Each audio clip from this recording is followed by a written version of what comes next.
I'd like to talk a little bit about my experience this morning, and it has to do with trying and wanting.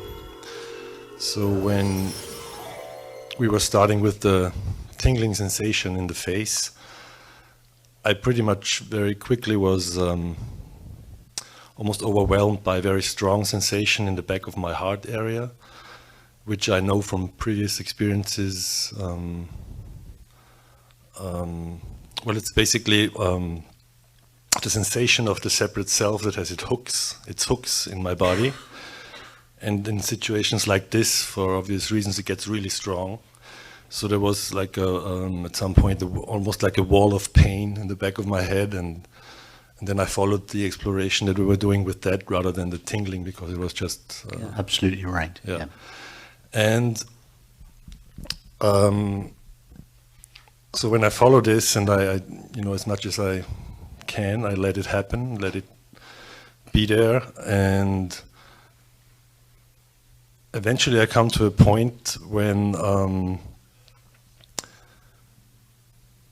I can feel the separate self, like I said, trying to do something, trying to get there.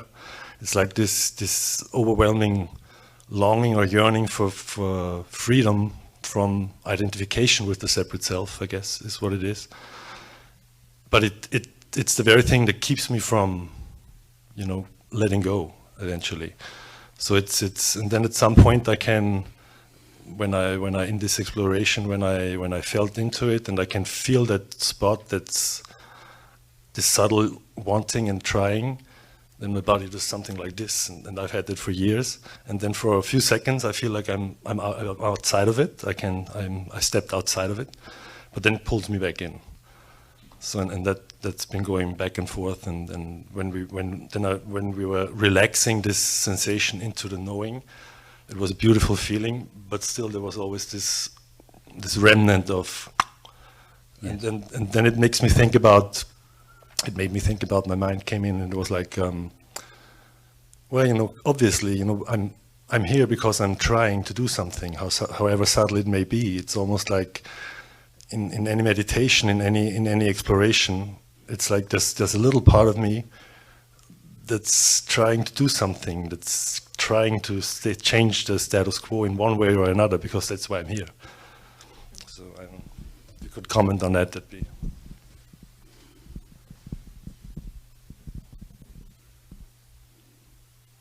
It's very good that this sensation that you describe in the back of the heart area is being provoked by this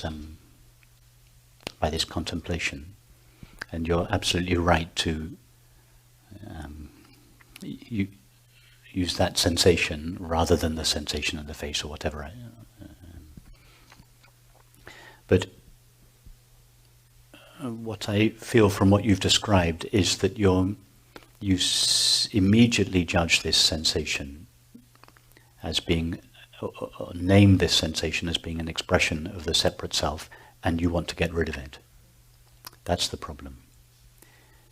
That's the only problem, actually. It's that you've made an enemy of the sensation, and everything you do from then on is going to make it worse. So you find yourself in this kind of double bind where you want to get rid of it, but everything you do to get rid of it just makes it worse. Yes, that's exactly what's happening. Yes. So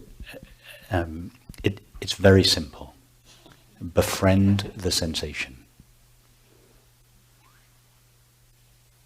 Instead of the habitual response, this is uncomfortable, this is bad, this needs to be got rid of.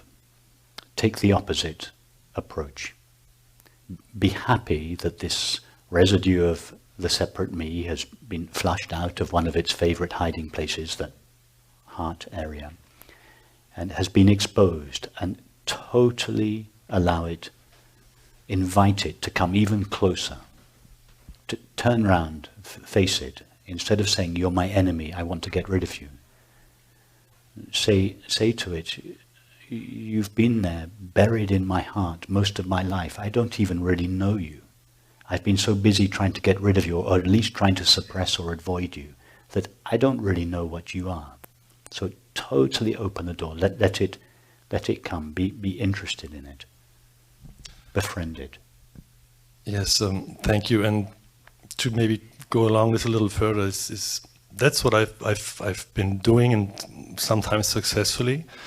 Hang on. When you say successfully, this little desire to get rid of it has crept in again. Yes, I was just going to talk about that a little more. Because as much as I consciously can, what I'm trying to say is, I try to face it. I try to do that, but it's like there's a part that is not in my control. Yeah. And then you try to welcome it and befriend it in order to get rid of it. Yes, exactly. Exactly. And Exactly. you know what I'm talking about, obviously. So there's a very simple test, and that is to test whether or not you're really allowing the sensation, or whether you're allowing it with a secret agenda to kill it as soon as to get rid of it. And the test is this: you ask yourself, could I live with this sensation for the rest of my life? And the answer must be yes. The answer is no. And somebody else asked me the exact same question before, interestingly. Perfect. Well, that's good that you see the answer is no, because the question exposes your agenda with the sensation. That's good. You're honest. You say, no, to be honest, I don't want this sensation.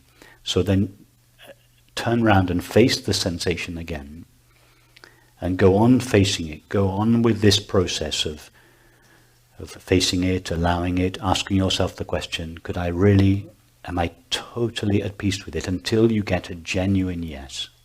And it's not just, as you've discovered, it's not just, oh yes, okay, now I'm going to welcome the sensation, okay, I can live with it for the rest of my life. It's not like that. It takes time. There are layers. First of all, there will be a no, I can't. And then the no will get softer. And you keep doing it. It's a process. It takes time, and it's good that you don't too readily say, oh yes, I can live with this for the rest of my life, because it takes some time. There is such a habit in us, such a deeply ingrained habit in us of rejecting, suppressing, avoiding these uncomfortable sensations, that habit is not just got rid of through understanding, oh yes, I just have to welcome my experience. In practice, it takes time. Go there again and again and again, and the no, I don't want this, will get thinner and thinner. It will dissolve gradually. Thank you. Yeah.